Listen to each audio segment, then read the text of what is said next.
All right. Well, that happened fast, didn't it? Good morning, everybody. Welcome in. It is House Edge Live here with John from Casino Gaming Central. Um, be careful, be nice, be patient. I'm looking at some of the words out here. What does that mean, Skill? What are you talking about there? I have no idea. But yeah, always be collecting. That's going to be so theme here. We're going to go through the alphabet. As you know, we're working through the ABCs of gambling, and today we're going to jump into letter B. But before we do, we always have to get reminded of what's happening out there in the world, right? And what's happening out there in the world is this: the casino kind of hates you a little bit. I mean, they love you and all, but really, they're out there to bankrupt you. And as you know, one of my central themes, of all the shows that I do, like I'm always talking about not strategy, not ways to quote unquote win, but ways to kind of stay safe and staying safe from this, right? The casinos exist to bankrupt you. It's a combative relationship with their customers, and you're the customer. And they only make money when you lose money. It isn't like buying a pair of pants where it's $30. They're looking to just dip in and take it all, right? And if you get too good at it, we talked about it yesterday, like an arbitrage betting for sports or something like that, they'll ban your ass. So the way that this works is you either lose it all or you break even or win a little bit, right? We're here to figure out ways to have a fair fight, right? And that's where our concept of the bridge comes in, right? And again, I've worked on David at Casino Quest with this. The bridge is designed to help you kind of navigate your trips to the casino, your play, your gambling, your habit, your entertainment, by understanding how your bankroll, your risk, the way that you set and obey and stick to your goals, if you have discipline, all those things kind of play together. And what I wanted to do is put together a series of sort of all the things that we gathered, right? This ABCs of Gambling series to kind of get it all and sort of put it all together. So it's my hope that as we kind of walk through this together, that you get some new tools and that you're able to kind of get through it.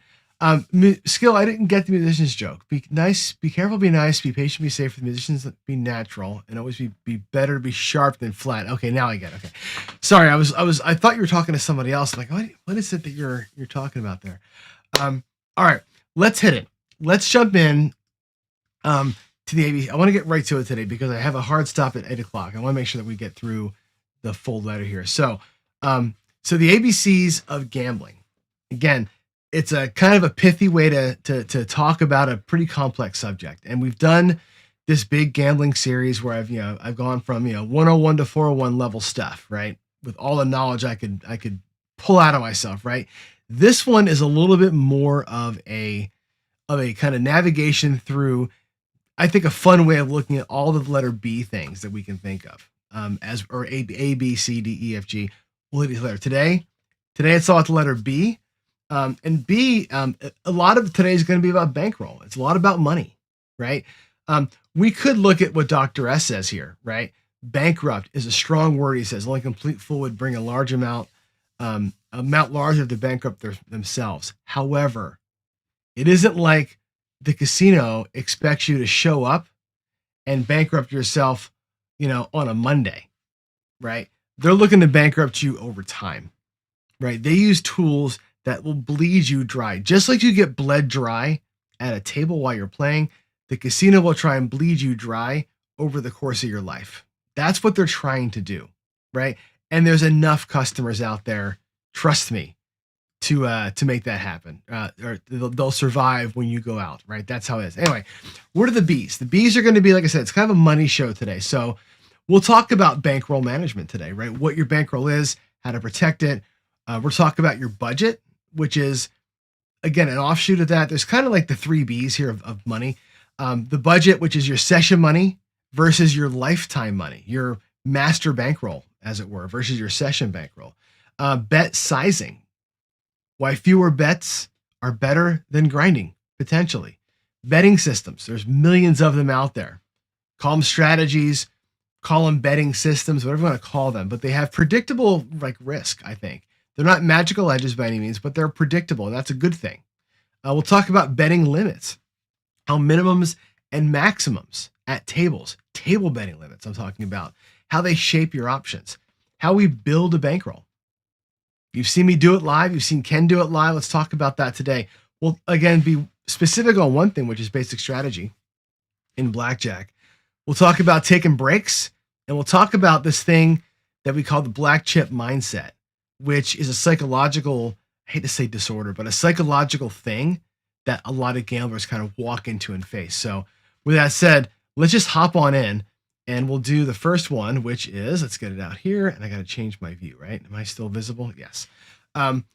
So let's talk about your bankroll management. And the casino doesn't care if you can't afford to lose it. That's number one thing. It's your job to control how much you lose, how much you're putting at risk, right? It's managing your bankroll.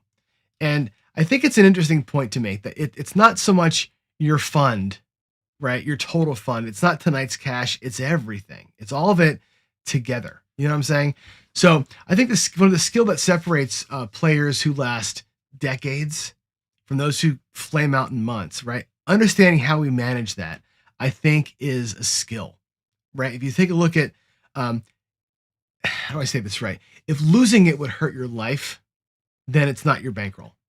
So remember that. We talk about having this separate money all the time. If how much money have you set aside specifically, I want to know, for gambling? And it's not, again, what can I afford to lose tonight? Your total dedicated gambling fund. And I've done another series where I talked about bankroll for hours, right? For me personally, I have a separate bank account that I've set aside just for gambling, right? When I get my excess money from a side job or whatever it happens to be, it feeds that account. That account has fed the gambling. The gambling wins have refed that account and grown it up. Not one penny that I gamble comes out of money that I need. Sometimes I take money from my gambling account to pay for things in my real life, but really there's a sort of a separate thing. And I think that if you don't have an answer to that question, do you have that separate account? Do you have something set aside? Then you're not gambling. You're spending money and you're hoping for a miracle, right? A real bankroll means you can lose today's buy-in, come back next week, lose again, and you're not in trouble. Matter of fact, it wouldn't matter to you one iota other than the sting of losing. It means one bad session or 5 wouldn't end your gambling life. And the math is kind of simple, really. If you play 25-hour blackjack, let's say, you buy for $500, you need about 10K to 25K to survive normal variance. And it sounds like it's a ton of money, but that's what you need backing you up if you're going to play that level regularly, right? If your bankroll can't support your stakes, then you're not playing, you're praying. And there's the uncomfortable truth is that most recreational players are way under bankrolled for the stakes they're playing at, right? They're bad. They're one bad weekend from being done. Now, I've heard the story many times, right?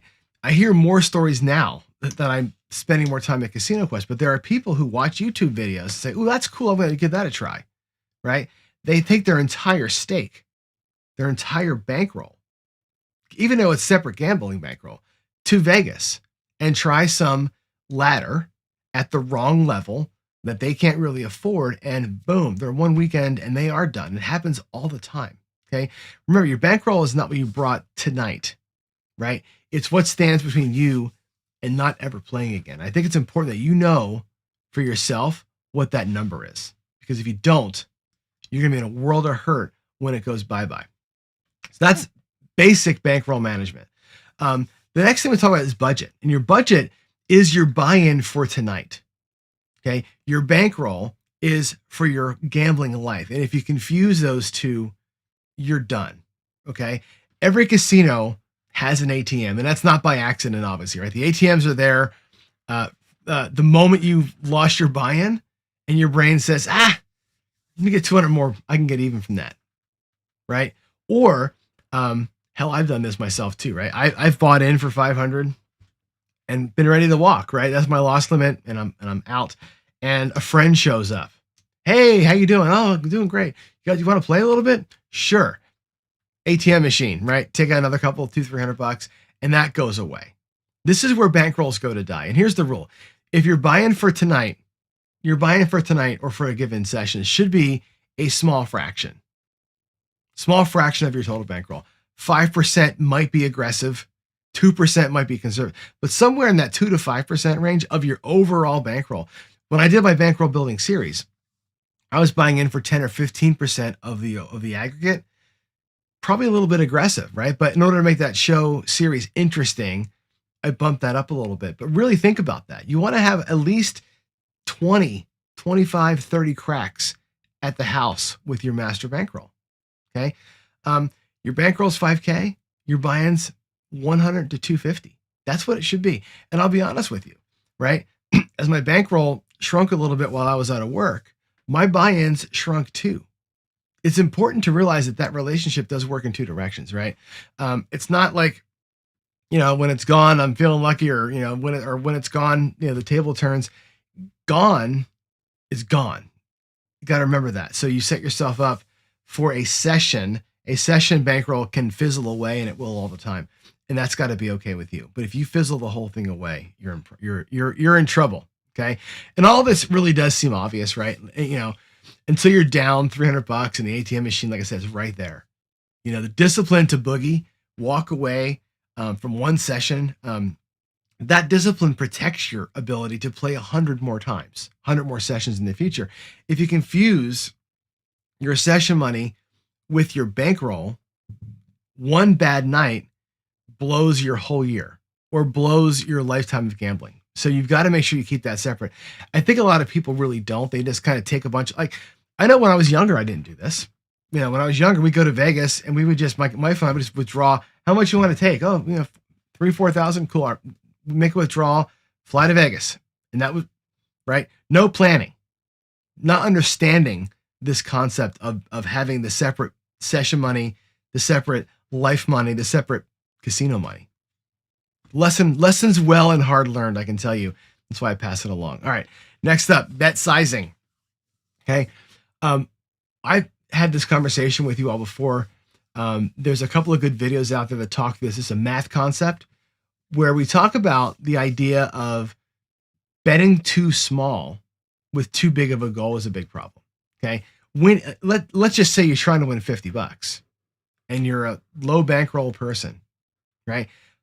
Winning 10 $5 bets is way harder than winning two $25 bets. Okay. Most people get it backwards. And remember this, a couple of things. The house edge, it applies to the decision, win or lose, not the actual dollar. So there's something here that'll bother most people, right? But the safe, quote unquote, small bettor might be taking more risk than the bigger bettor. Okay. If you're trying to win one, let's just say one bet. Let's say you want to win $25. One person's got to win five $5 bets. One person's got to win one $25 bet. That person with the bigger bet has a better chance of getting it done. Now they also have a better chance of losing, right? Or losing quick, right? You're playing something like blackjack or whatever. You got a 50-50 shot, essentially, winning the bet or losing the bet, and you're out for the day, right? The person trying to win $5, right, has to win 5 more times than they lose to get there. Imagine that, right? Think about how hard is it to win and we talked about blackjack yesterday, right? You're getting 60, 70 hands an hour. You got to win 5 more of those than you lose. Trust me, that is hard to do. It takes a massive amount of luck without some interesting betting pattern. Okay. With that 0.5% house edge, the casino gets its cut. And here you go. You'll be there forever trying to grind that thing out. The math doesn't care about the size. The house edge is the same on every bet. It's the decisions. Bigger bets mean bigger swings. Win, lose, win, lose. You're going to bust really quick, right? Maybe $500 is 5 black chip bets and that's it. But you're in and you're out. And you're scoped. You don't have to destroy them by winning so many times in a row. It's a bigger deal, right? If your goal is to hit a profit target and leave, fewer larger bets with discipline will get you there with less grinding. It's still a grind, but there's less grind involved when you're playing with larger size bets. And it's hard for most of us to wrap our heads around. It really is, because you're like, man, I've only got 4 throws on the craps table or 4 spins of a week and I'm done. But if you're looking to win a goal, you're better off bigger bet sizing. It's something that we see Waylon from Waylon's Way Craps, Ken from Ken Knows Gambling does this a lot. Jacob from Where Do This does this a lot. Their bet size is at or damn near what their goal is. You're looking to win a couple $100, they're betting black chips. It's 1 or 2 wins and you're out. The size of the bet really does matter, right? Every bet has a chance for the house to make or take its cut, right? So the fewer decisions at the right size, it's way better than the grind. Unless you're looking to play for time. We can have that conversation as a separate talk, maybe on G Day. We'll do that, huh? What do you think? All right. Betting systems. And I'm a big betting systems guy. If you watch any of Waylon from Waylon's Way Craps, you'll see he's a big betting systems guy, right? These ladders and stuff, right? Betting systems, though, don't beat the house edge. They don't. They might beat something more dangerous, though, which is you. And that's the thing. If you don't understand how betting systems really, really work, you could be in a world of hurt, okay? So let's save you some money out of the gate, right? There's no betting system, like I said, that beats the house edge. Martingale, Fibonacci, the magical formula, right? The 1, 3, 2, 4 that I love, Oscar's grind, the D'Alembert, mathematically, they all lose to the house edge the same over time. It is what it is, right? So why do we use those things? Well, for one thing, I believe betting systems are great for helping you stay in your lane. Some people will say if you're too rigid with a betting system, you're not able to bob and weave, flow to the table, right? We'll talk in a later session about what I think the folly is of trying to bob and weave and flow the table. You can't really do it. Good betting systems do that on their own anyway. But a betting system, I think, makes your risk knowable. With a 1, 3, 2, 4 that I love, you know what you can win on a hot streak. You get 4 in a row, you're winning 10 units. 4 losses in a row, or 5 losses in a row, you lose 10 units. There's no surprise, right? You get 5 cracks with 2 units to win 10. Period. End of story. Easy. You know what it is. The 31 that I've shown you. 31 units at risk to win 2 or 4 units. That's what it is, right? It's a negative progression. When you know that going in, a D'Alembert, let's take that. The simple 1 unit ladder system. You can plot that out on your table. I have 1 unit, I have 2 units, I have 3 units, I have 4 units, I have 5. Add them all together. It's whatever that is, 11 units, whatever the number is. You know what you're going to lose ahead of time. You scoped it. You scoped it out. You've practiced it. And you know, if it goes bad, here's my exact level of risk. If it goes good, here's my exact level of win. I do like that about those systems. Compare that to the feel better, who's up 250, gets stoked, bets $100 on a hunch, right? Put some hot bets out there. That's the guy that feels like, 11 roll, cool. Let's do a $10 horn. That's the guy that's not gambling. That guy's reacting, right? That's where the casino just loves that. That is the chef's kiss to a casino, that player, right? The systems, though, they don't change the math.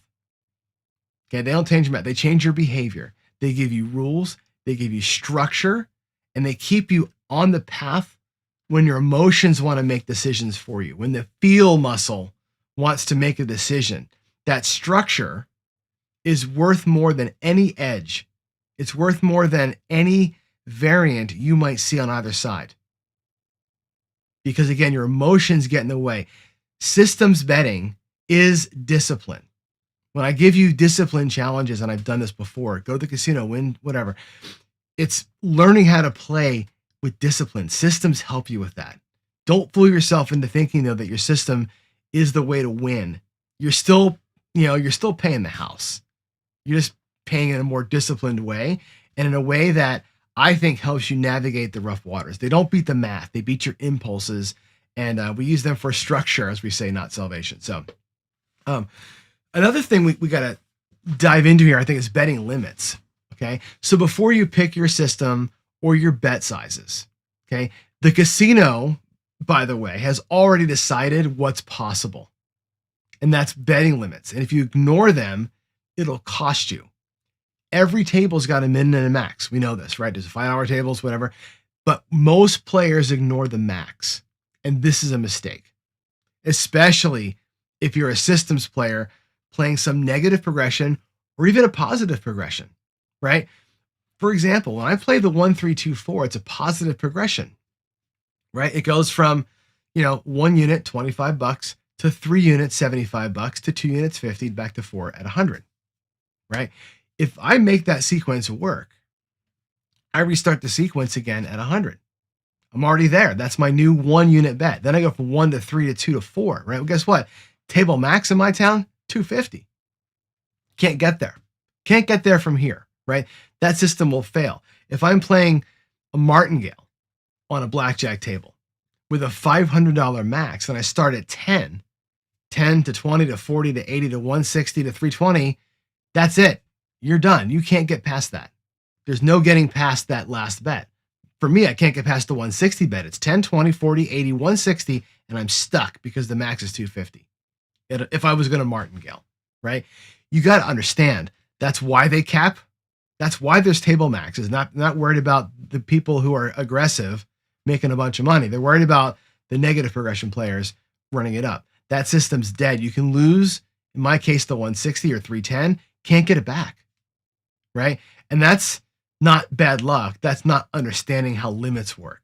And the minimums matter too, right? A $25 table with a $500 buy-in, you get 20 units. $10 table gets you 50. Now, if you're looking at that goal like we talked about before, the bet size matters, right? Bigger bets, quicker to the goal, less outcomes. You're looking to play for a long time.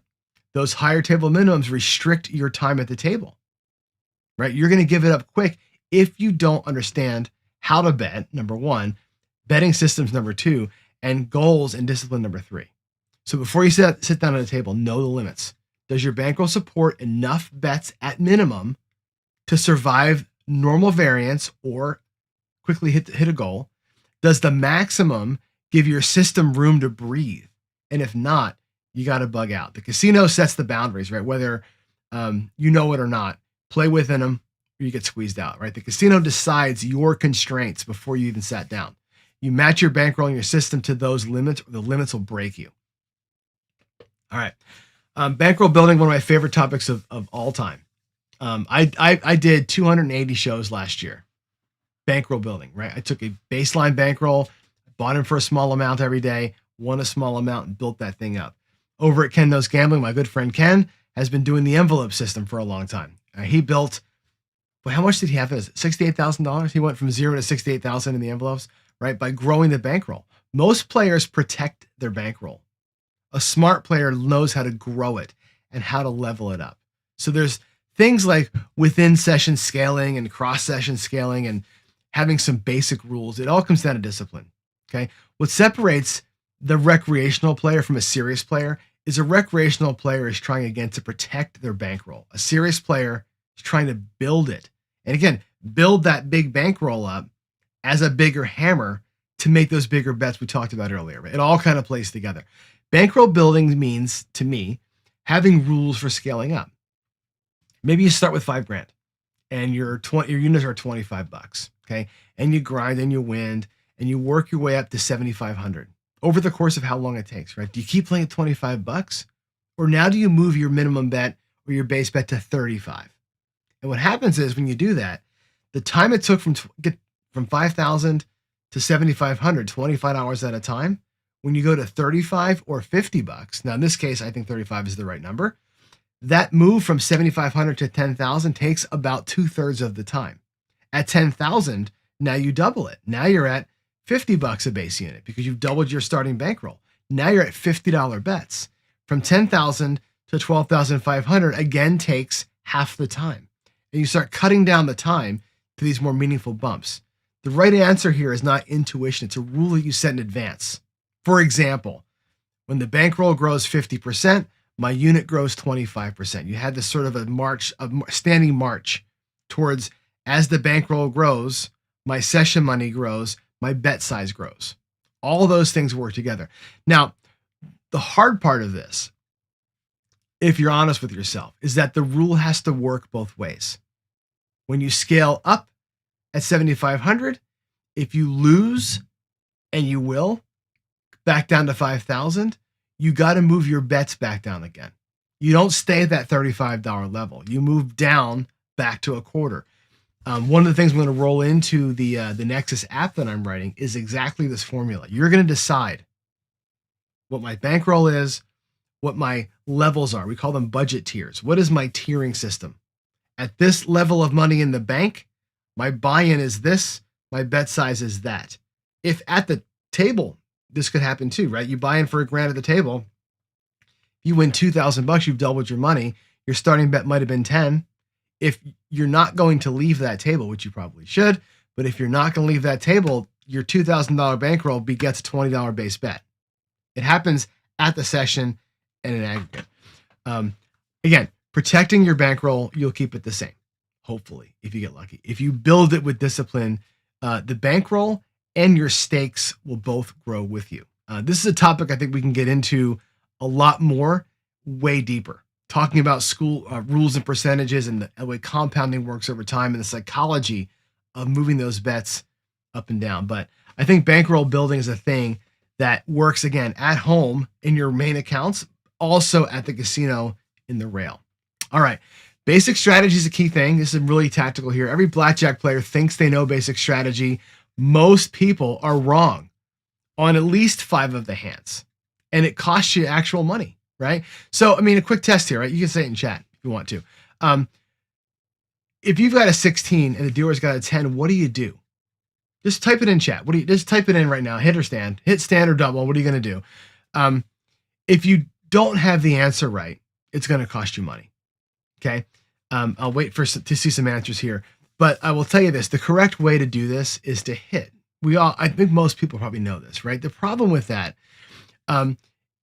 is that you're going to bust more a lot of times. When you hit a 16 against 10, you're going to bust. It's what it is, right? But standing is worse. And how do we know that? How does the math on that work? Well, you look at it, right? You've got a 16. How many numbers? Ace, 2, 3, 4, 5, 6, right? There's 6 cards, right? 24 combinations of 24 possible cards that help your hand a little bit, right? If you look really at the ones that make your hand from a 16, a 2, 3, 4, 5, right? Those 4 actually make your hand. They get you an 18, right? But the number of cards that can beat you, you know what they are. It's the 7, 8, 9, 10, Jack, Queen, all right. All the other ones beat you, but you're going to lose. But if you stand on that, the chance of the dealer making their hand is more chances of them making their hand than you not making your hand or than you busting. That's the reason why you hit it. You only hit it because they have more ways to bust than you do by like 2. It's not a lot. How many times do you see people struggle with this? How many times are you at a table?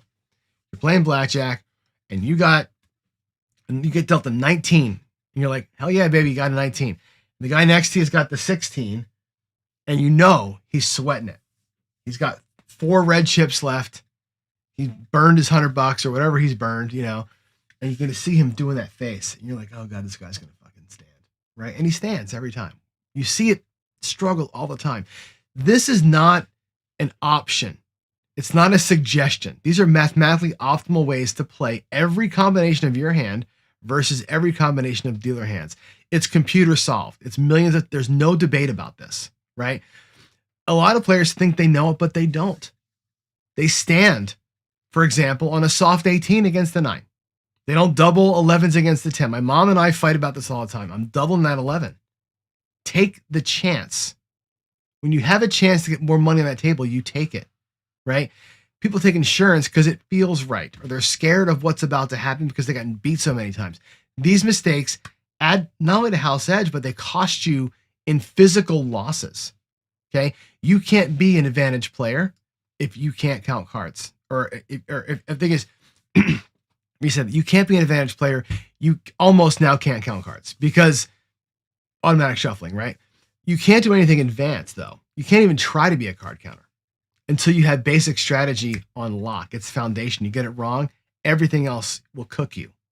Okay, buy a strategy card, buy my app, drill it down. Use it at the table until you don't need it. You're allowed to have it there. It's fine, right?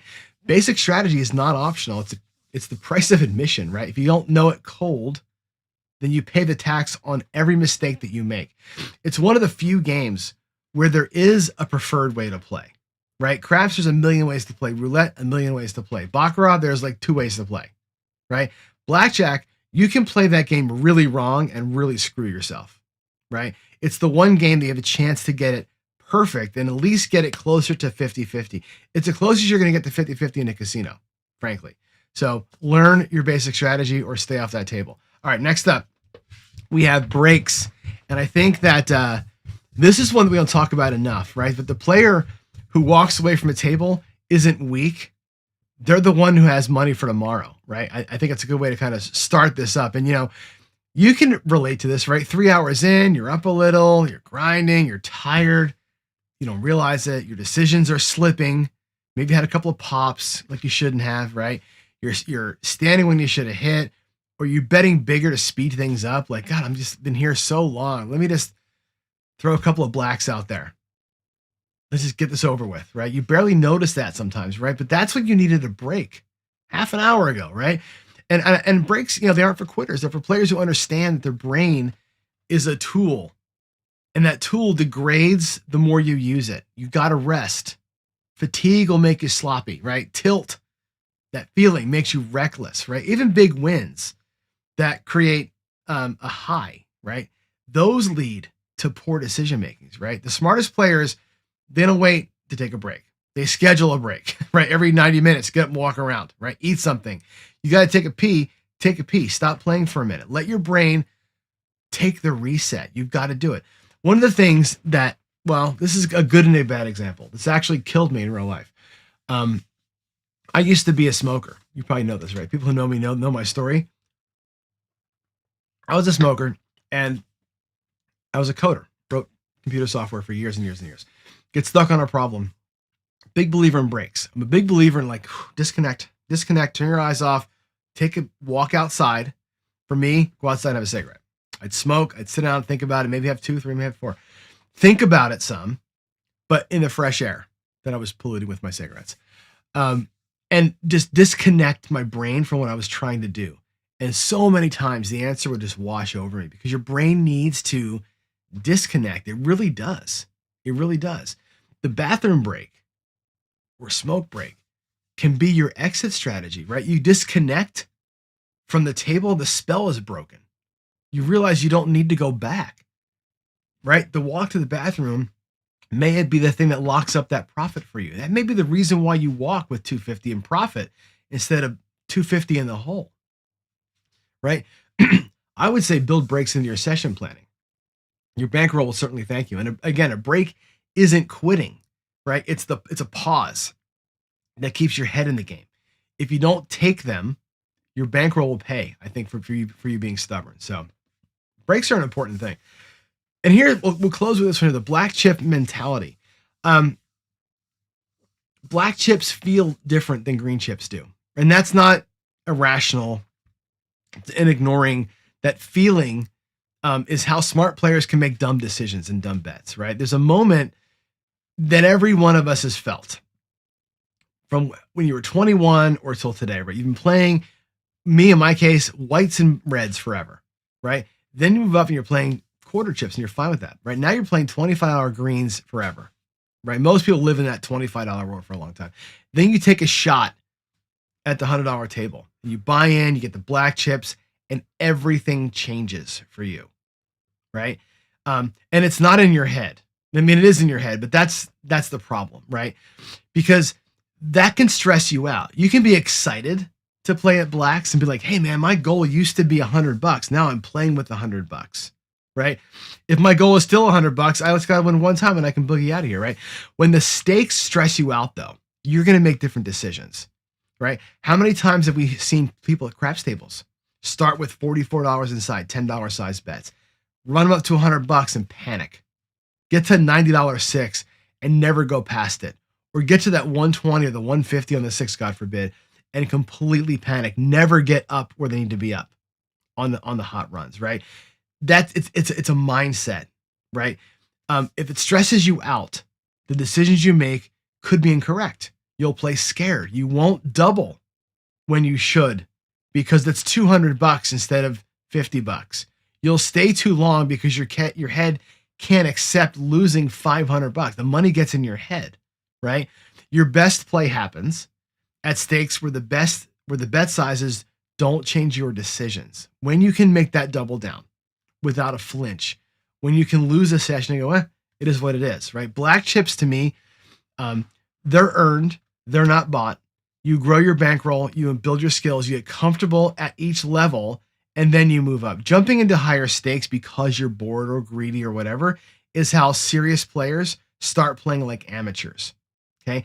I don't bet black chips.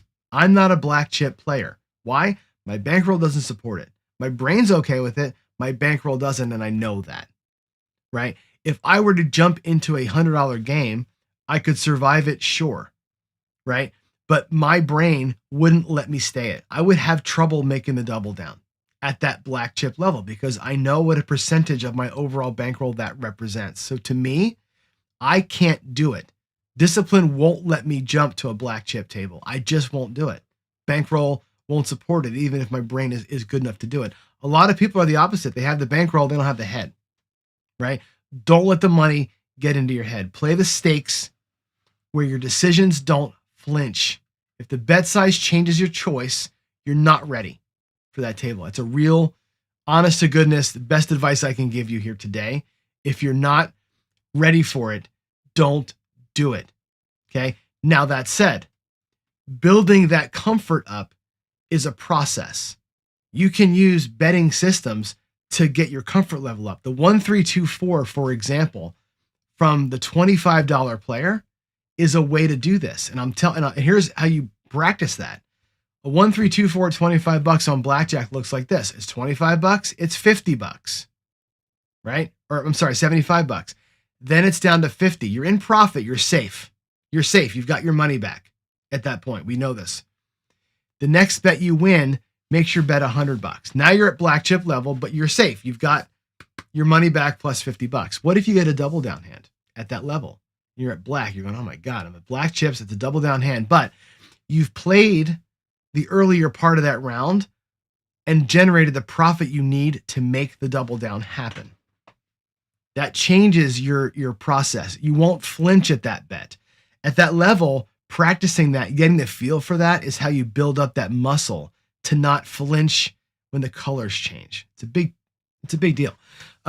Craps is a good way to do it too. In craps, you can pull money off the table and have bets grow to black level without risk to your original bankroll. It's a good way to kind of get used to the idea and learn how to burn that into your brain so you're okay with it when your base bet starts becoming a little higher than that. So, all right, let me jump in here to some Q&A and some comments.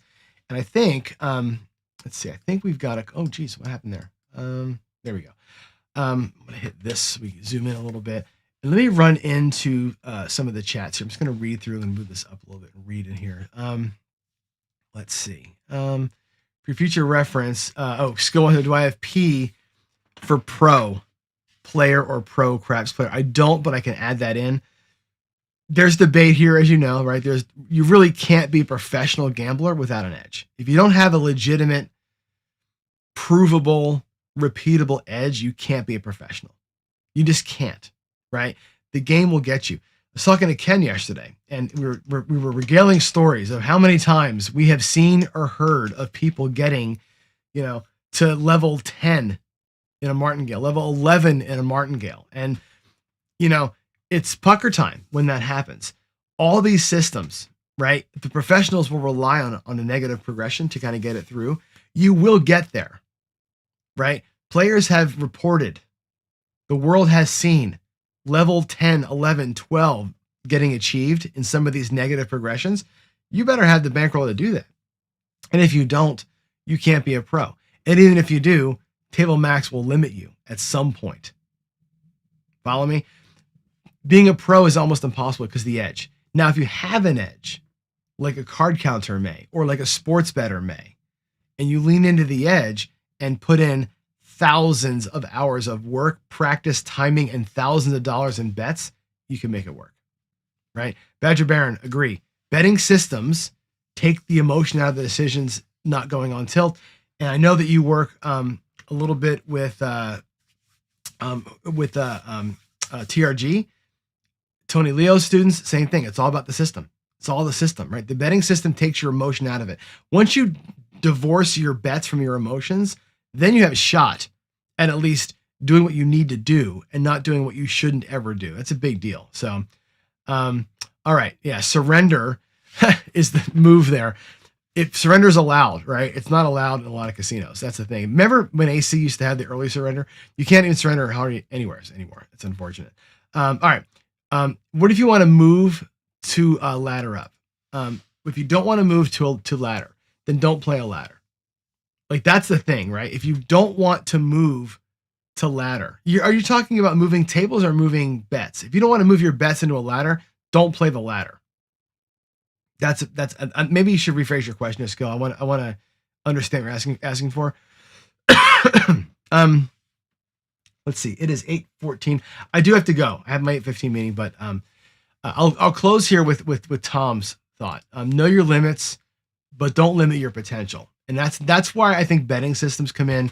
That's where I think understanding this tiered system of like I bought in for X, I've won some, lock up most of that, play with a little bit of it, or re-leverage the whole thing. If you're going to re-leverage the whole thing, remember you have won nothing. Like we said yesterday, if you're going to buy in for $1,000, win $1,000, double your bet sizes and try to win 4, you have won 0.